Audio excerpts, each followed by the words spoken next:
কি ভেবেছিলি হারামি? ঠান্ডা লেগেছে বলে আমি দয়া করব। আজ তোকে ভেঙে না ফেললে শান্তি পাবো না। সখিনা রে, চাইলে আমাকে আর মার, কিন্তু এই ঠান্ডায় গোসল করতে বলিস না। আমার জন্য একটু পারফিউম এনে দে রে।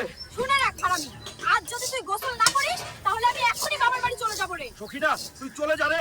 তবুও আমি গোসল করবো না রে।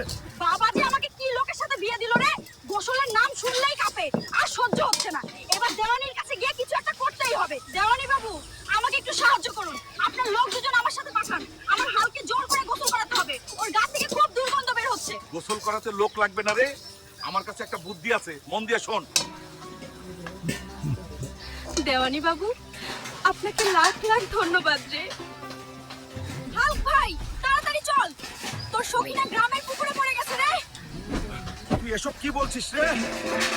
সখিনা রে, আমি আসছি, আমি তোকে বাঁচাবো রে।